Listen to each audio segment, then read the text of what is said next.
Good morning to all of you students. आज हम सभी आप सब लोगों के सामने एक चैप्टर क्लास 10th का that is chemical equations and reaction लेकर के आए हैं। इस चैप्टर में हम केमिकल रिएक्शंस और इक्वेशंस के बारे में स्टडी करेंगे कि केमिकल इक्वेशन क्या होती हैं, केमिकल रिएक्शंस क्या होती हैं, साथ ही साथ किस तरीके से हमारे लिए इम्पोर्टेंट हैं।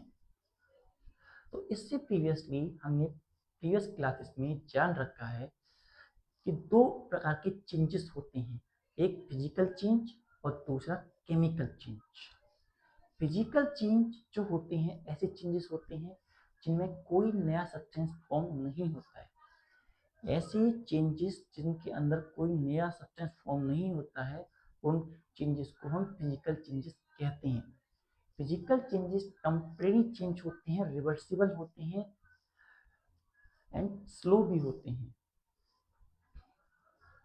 और प्रॉपर्टीज जो होती हैं, जो सब्सटेंस फिजिकल चेंज से बनते हैं, क्वाइट सिमिलर ही होती हैं।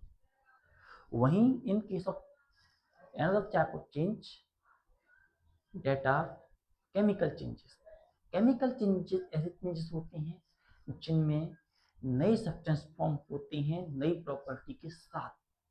नई प्रॉपर्टी के साथ साथ हमें ये भी पता होना चाहिए जो केमिकल चेंजेस होते हैं वो परमानेंट चेंजेस होते हैं।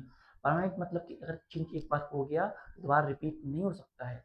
इसके अलावा परमानेंट चेंज एंड जो चेंज होता है वो इरिवर्सिबल भी होता है। और साथ साथ सब्सटेंस की प्रॉपर्टीज, जो रिएक्टेंट की प्रॉपर्टीज होती हैं और प्रोडक्ट की जो प्रॉपर्टीज होती हैं टोटली डिफरेंट होती हैं। कैसी? टोटली डिफरेंट होती हैं। तो आज हम जो हमारा चैप्टर है chemical reaction and chemical equation, इसके बारे में ही आज हम डिस्कस करने जा रहे हैं। तो सबसे पहले हम बात करेंगे केमिकल रिएक्शंस की।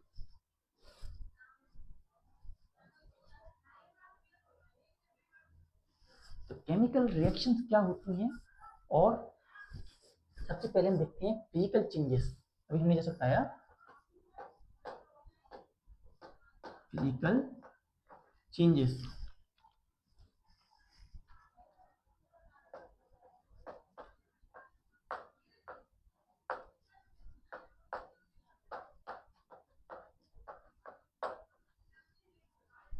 तो physical change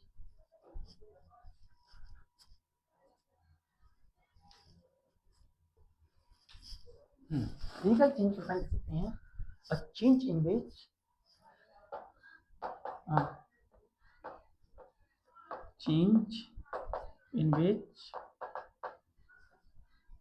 no new substance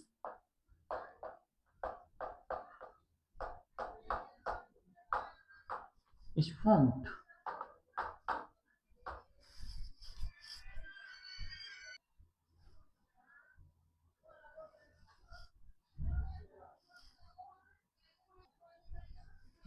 A change in which no new substance is going to be formed.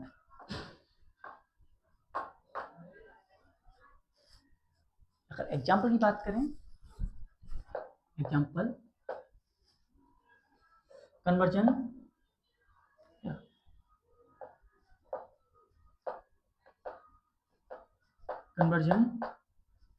First of ice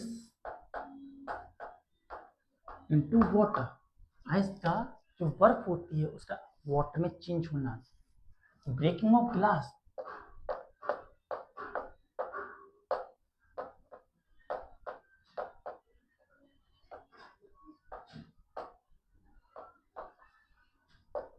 third tearing of paper.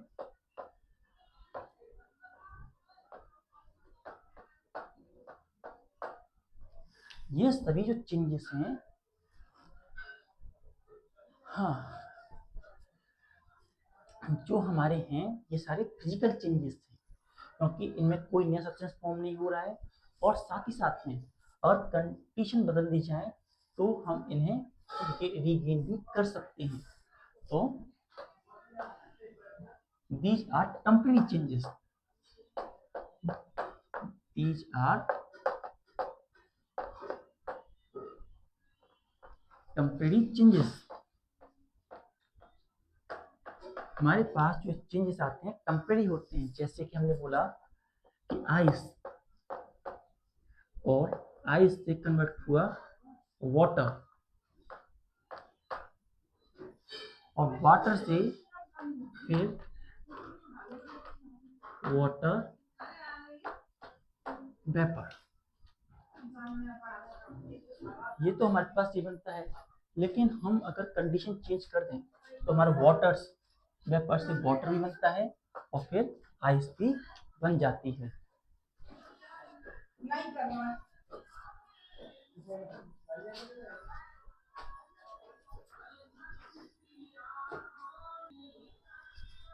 साथ ही साथ these are the reversible changes।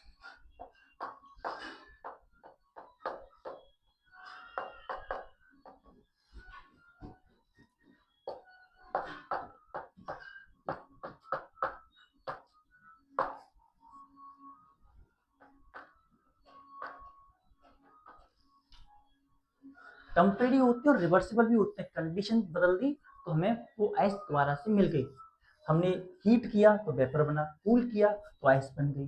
तो ये हमारे पास reversible भी होते हैं। तो ऐसे चेंजेस को हम फिजिकल चेंज कहते हैं।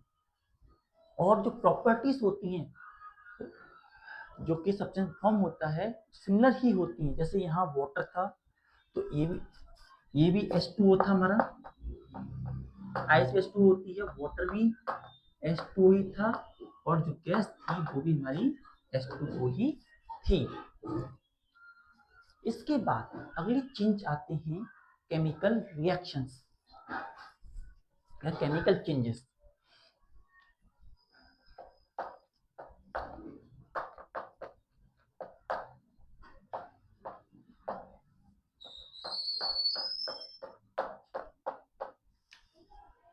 ऐसा चेंज जिसके अंदर नया सब्सटेंस फॉर्म होता है और उस सब्सटेंस की प्रॉपर्टीज होती हैं।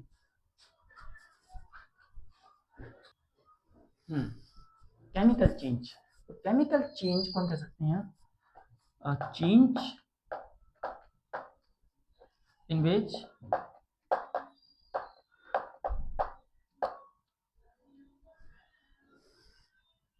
न्यू सब्सटेंस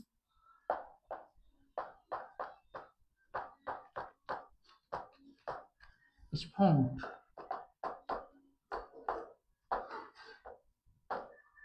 ऐसा चेंज जिसमें नया सब्सटेंस फॉर्म होता है is called physical change, is called chemical change। जो हमारी केमिकल चेंज होती हैं वो परमानेंट होती हैं। These are permanent change।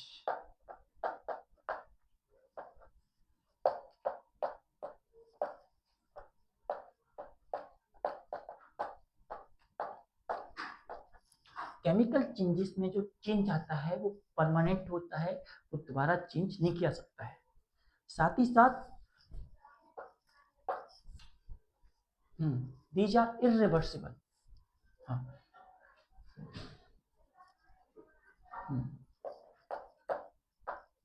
These are irreversible change.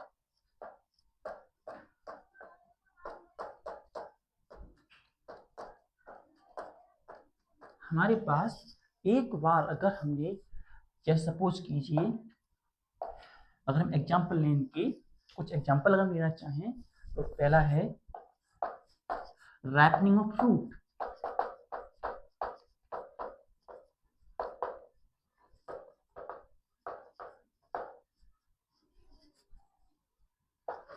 फलों का पकना, जो हमारे फल होते हैं वो पकते हैं, तो ऐसी कंडीशन में वो एक हमारा केमिकल चेंज है, क्योंकि हम दोबारा उसे गेन नहीं कर पाएंगे। Second, soaring of milk, soaring of milk, जो मिल्क होता है उसका खट्टा हो जाना। Third, burning of paper, burning of paper, paper का जलना। फल का पकना, दही का मिल्क का खट्टा हो जाना या पेपर का जलना, ये सारे चेंजेस जो हैं हमारे केमिकल चेंजेस में आते हैं। ये इरिवर्सिबल होते हैं, परमानेंट होते हैं। Note it down.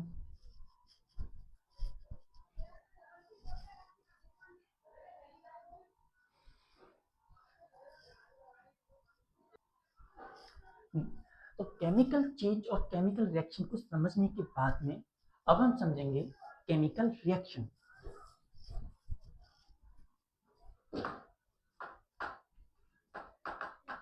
Chemical reaction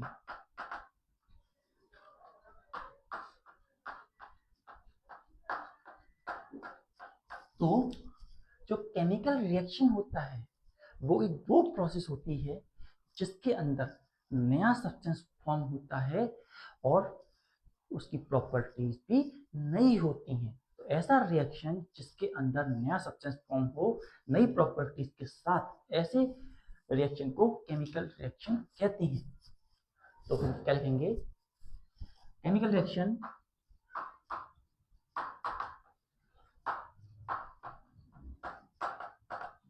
is a process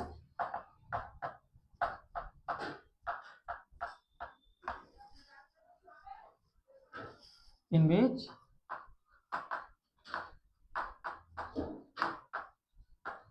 new substances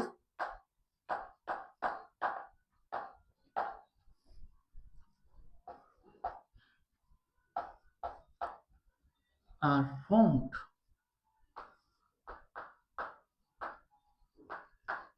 with new properties.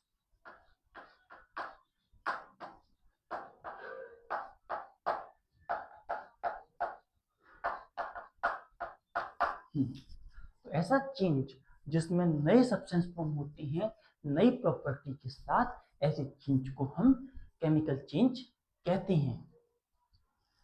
एक इंपोर्टेंट नोट और, केमिकल चेंज के अंदर केवल और केवल रीअरेंजमेंट ऑफ एटम होता है, कोई नया एटम फॉर्म नहीं होता है।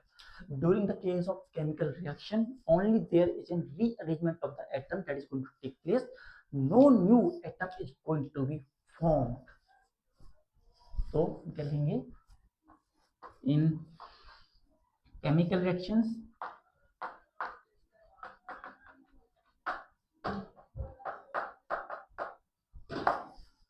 new substance are formed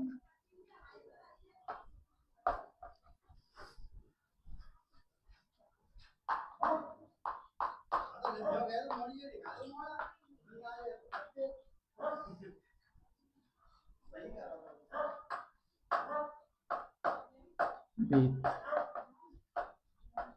new properties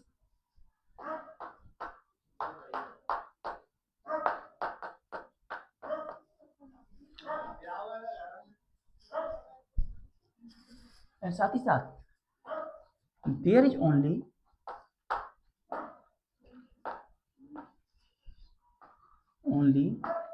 rearrangement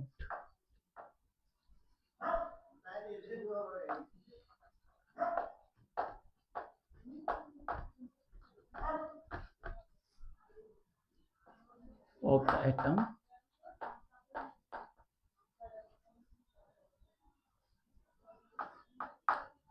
that is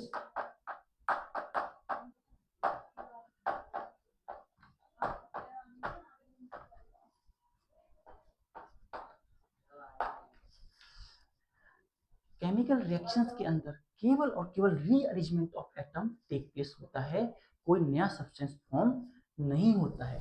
जैसे अगर हम बात करें कि हमारे पास हाइड्रोजन प्लस ऑक्सीजन और हाइड्रोजन और ऑक्सीजन को मिलकर के H2O2 तो यहाँ पर हाइड्रोजन भी यहाँ भी है, हाइड्रोजन ऑक्सीजन यहाँ भी है और हाइड्रोजन यहाँ भी है, ऑक्सीजन यहाँ भी है। कोई नया सब्सटेंस फॉर्म नहीं हो रहा है, केवल और केवल रीअरेंजमेंट हो रहा है। ये दोनों कंबाइन हो गए, केवल कॉम्बिनेशन और वो हो रहा है और कुछ भी नहीं हो रहा है। तो हमारे सामने केमिकल रिएक्शंस जो होती हैं उनमें कोई नया सब्सटेंस फॉर्म नहीं होता है, केवल rearrangement of atom that is going to be takes place. Note it down.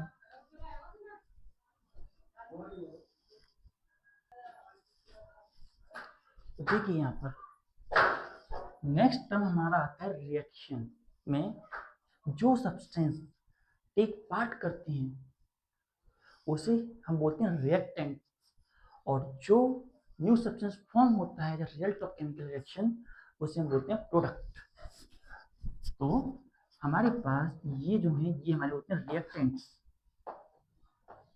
These are our reactants और दीज आर आवर प्रोडक्ट्स। और ये एरो दिखाता है कि reaction is going to be move in the forward direction. तो हम reactant और product को एक बार लिख लेते हैं। Reactants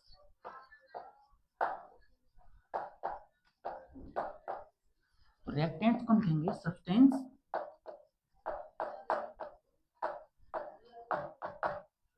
that take part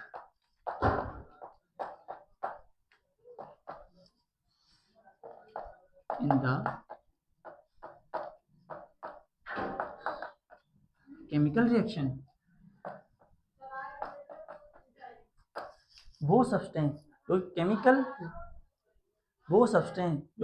reaction में हिस्सा लेते हैं उन्हें हम रिएक्टेंट्स बोलते हैं, और वो सब्सटेंस जो कि एज ए रिजल्ट फॉर्म होते हैं उन्हें हम प्रोडक्ट कहते हैं। ठीक है, नोट इट डाउन।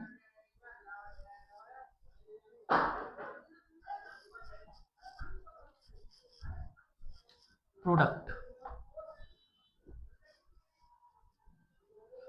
हम यहाँ लिख देते हैं।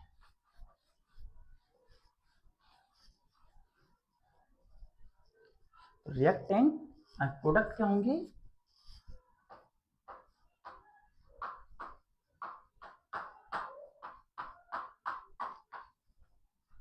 These are the new substance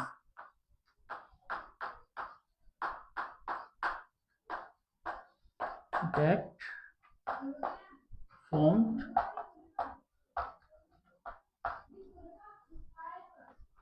as the result of chemical reaction। वो न्यू सब्सटेंस जो कि फॉर्म होता है as a result of chemical reaction उसे हम बोलते हैं प्रोडक्ट। जैसे ये दोनों हमारे आए और इन्होंने मिल करके ये बनाया, तो ये हमारे लिए रिएक्टेंट है और ये हमारे लिए प्रोडक्ट है। साथ ही साथ जो हमारे पास ये एरो होता है, arrow indicate the direction that is reaction move in forward direction. Reaction move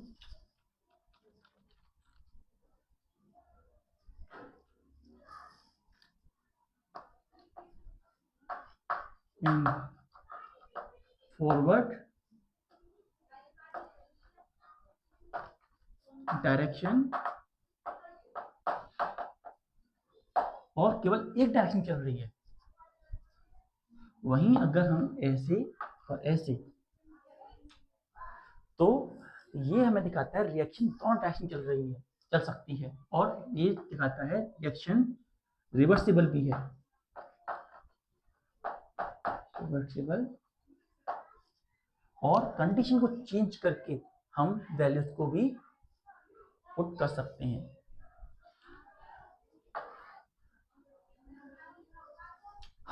तो ये हमारे पास साइन, प्रोडक्ट, रिएक्टेंट और ये सारी चीजें होती हैं।